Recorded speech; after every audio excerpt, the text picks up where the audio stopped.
حکومت پاکستان نے حج پالیسی کا اعلان کر دیا ہے، اور اب یہ موقع ہے کہ مسلمان اپنا جائزہ لیں کہ کیا مجھ پر حج فرض ہے یا نہیں، حج کرنا کیوں فرض ہے۔ اللہ رب العزت نے قرآن پاک میں ارشاد فرمایا، ان اول بیت وضع للناس للذی ببکۃ مبارک وہدی للعالمین، بے شک روح زمین پر عبادت کے لیے جو سب سے پہلا گھر بنایا گیا وہ خانہ کعبہ تھا، جو کہ مبارک ہے اور عالمین کے لیے ہدایت کا مرکز ہے۔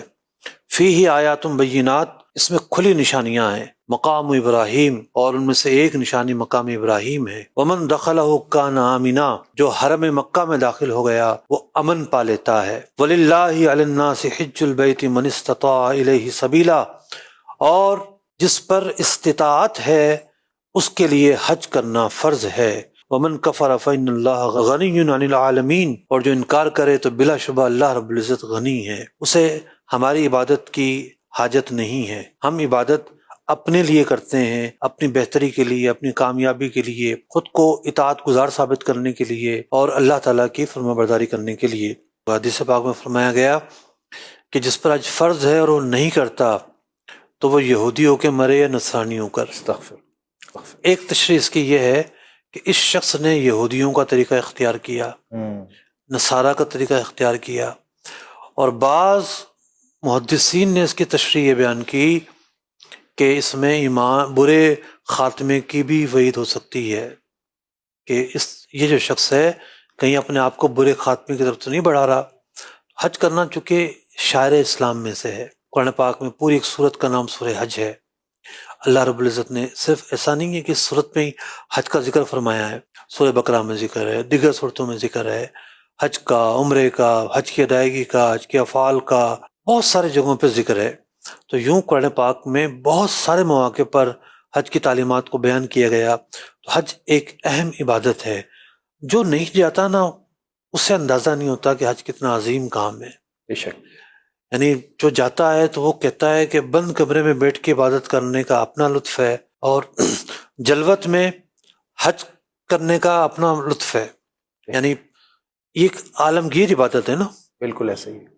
ایک وہ عمل ہے کہ دنیا بھر کے لوگ آئے ہوتے ہیں، آپ کا ذوق نہ بھی ہو اور آپ خانہ کعبہ کا طواف کر رہے ہوں، اور جب لوگوں کی لبیک کی صدائیں، دعاؤں کی صدائیں، گڑ گڑا کر دعا مانگنا، اللہ کی بارگاہ میں گریہ کرنا، یہ سب مناظر بندے کے دل کو نرم کر دیتے ہیں۔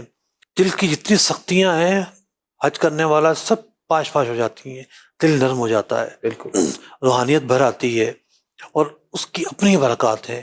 یعنی ایک عمل تو ایسا ہے حج کے اندر، اللہ اکبر، عرفات کے میدان میں جو جمع ہوتے ہیں اللہ، وہاں سے جب نکلتے ہیں تو اس طرح گناہوں سے صاف ہوتے ہیں کہ گویا کہ آج ہی اپنے ماں کے پیٹ سے پیدا ہوئے ہوں، ان کے ذمہ پر گناہ باقی نہیں رہتا سوائے حقوق العباد کے۔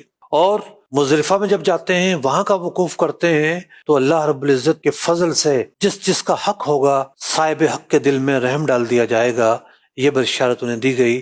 تو ایک طرح سے حق العباد کے تعلق سے بھی ایک نرمی اور ایک عظیم بشارت انہیں میسر ہوتی ہے۔ بعض لوگ حج اس لیے نہیں کرتے کہ ہم کہیں نیک نہ ہو جائیں، میں تو داڑھی رکھنی پڑ جائے گی، ہم نیک کہلائیں گے، لوگ ہمیں عجیب بولیں گے، ہمیں سود چھوڑنا پڑ جائے گا، ہم کیا کریں گے، ہم کیسے منہ دکھائیں گے۔ تو بھائی اس سے پہلے اگر آپ مر جاتے ہیں، اللہ کی بارگاہ میں آپ پہنچ جاتے ہیں، آپ کے نامہ اعمال میں لکھا ہوا سودی آیا ہے، شرابی آیا ہے، زانی آیا ہے، داڑھی منڈا آیا ہے، بے نمازی آیا ہے، پھر کیا کریں گے؟ موت کا کیا آپ لکھ کر لے کر آئے ہیں کہ آپ اتنے سال جئیں گے اور جب آپ دنیا سے جائیں گے تو تائب ہو کر جائیں گے؟ اچانک موت توبہ کی توفیق بھی نہیں دیتی، اسی لیے اچانک موت کوئی اچھی موت نہیں ہوتی۔ تو کہنے کا مقصد یہ ہے کہ یہ جو وسوسے ہیں آپ کے ذہن میں، جو آپ ایک 500 سالہ پلان لے کے گھوم رہے ہیں کہ پہلے میں یہ کروں گا، پھر میں یہ کروں گا، لیکن موت کا فرشتہ آتا ہے اور وہ کہتا ہے کہ پہلے میں اپنا کام کروں گا۔ تو یہ آپ اپنی پلاننگ بعد میں رکھیے، پہلے فرض ادا کیجئے۔